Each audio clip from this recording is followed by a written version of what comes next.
Hello hi అండి. Welcome back to our channel. ఈ రోజుల్లో ఇంగ్లీష్ మాట్లాడడం అనేది ఒక పెద్ద కళ. మనం ఎంత బాగా చదువుకున్నా, ఎంత మంచి పొజిషన్లో ఉన్నా, మన ఎదుటి వాళ్ళు ఫ్లూయెంట్గా ఇంగ్లీష్లో మాట్లాడితే మనకి ఎక్కడో తెలియని భయం కలుగుతుంది. ఈ భయాన్ని తొలగించడానికి, మనలో కాన్ఫిడెన్స్ పెంచుకోవడానికి మనం ఎంతైనా ఇంగ్లీష్ నేర్చుకోవాల్సిన అవసరం ఉంది. సో రెగ్యులర్గా వాడే కొన్ని చిన్న వాక్యాలను ఈ వీడియోలో మనం తెలుసుకుందాం. సో మొదటగా, అడగకుండా ఎవరి వస్తువులు తీసుకోకు. ఇలా చెప్తుంటాం కదండి మనం నార్మల్గా. దీన్ని ఇంగ్లీష్లో చెప్పడాన్ని don't take someone's things without asking. Without asking, ఇక్కడ వితౌట్ అంటే నెగిటివ్ వేలో వస్తుంది. ఇలా చెప్తుంటాము. నెక్స్ట్, నీ పుస్తకాన్ని ఒక చోట పెట్టుకో. నీ పుస్తకాలన్నీ ఒక చోట పెట్టుకో. ఇలా మనం పిల్లలతో చెప్తూ ఉంటాం కదా. ఇలా చెప్పేదాన్ని keep all your books in one place. Keep లేదా పుట్ అని కూడా చెప్పొచ్చండి. Put all your books in one place. Next అండి, నువ్వు లేట్ చేయకుండా తయారవ్వు.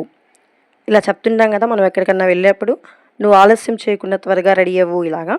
దీన్ని మనం ఇంగ్లీష్లో గెట్ రెడీ వితౌట్ డిలే, లేదంటే get ready without being late, ఇలా మనం చెప్తూ ఉంటాము.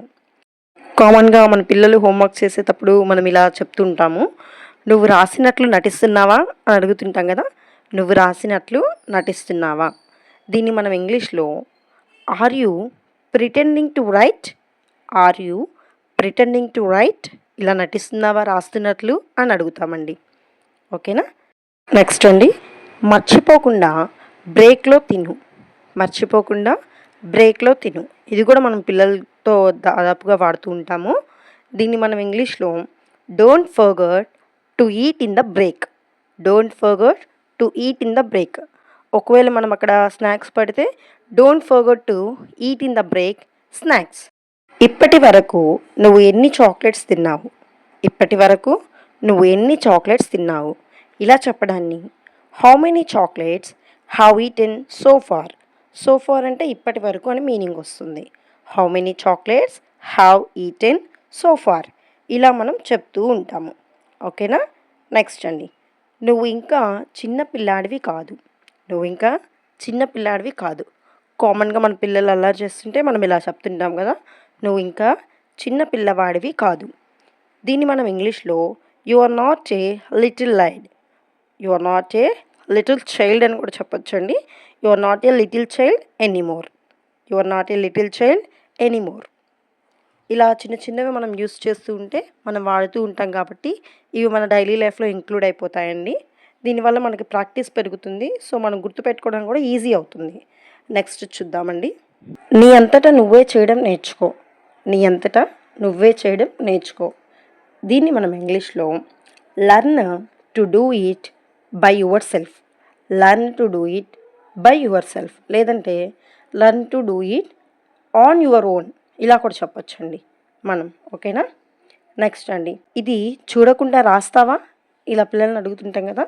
దీన్ని మనం ఇంగ్లీష్లో can you write it without seeing. Can you write it without seeing, లేదంటే can you write it without looking, ఇలా కూడా చెప్పొచ్చు మనం. Can you write it without looking. ఓకేనా. అలాగే నెక్స్ట్ అండి, ఆమె మాట్లాడే విధానం అస్సలు బాగాలేదు.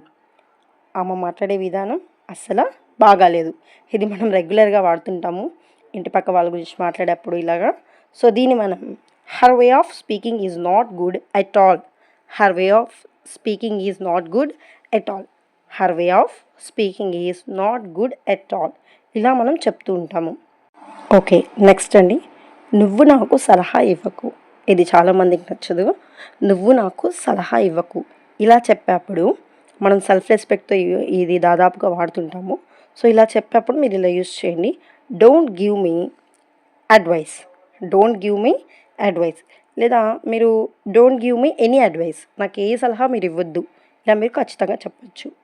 అలాగే మన వస్తువులు ఎవరైనా తీసుకున్నప్పుడు నేను కొన్నవి నువ్వు ఎందుకు తీసుకున్నావు. నేను కొన్నవి నువ్వు ఎందుకు తీసుకున్నావు, ఇలా వాడేప్పుడు why did you take what I bat.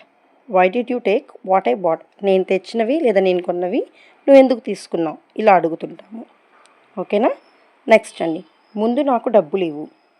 ముందు నాకు నా డబ్బులు ఇవ్వు ఇలా అడిగేటప్పుడు ఫస్ట్ లేదా you give me the money first, you give me the money first ఇలా మనం యూస్ చేస్తూ ఉంటామండి.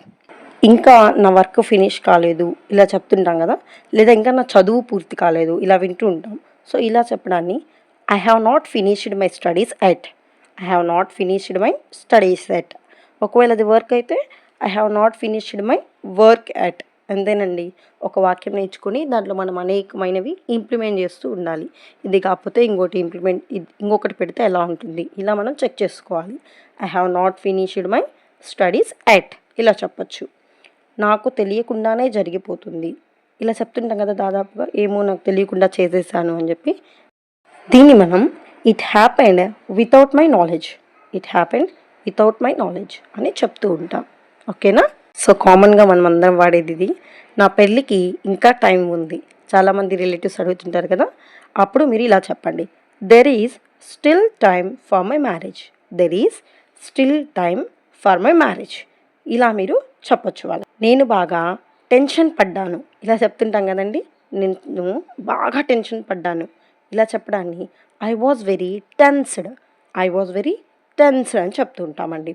ఓకే, థ్యాంక్ యూ అండి. ఈరోజు వీడియోలో ఈ కొన్ని వాక్యాలు నేర్చుకున్నాం.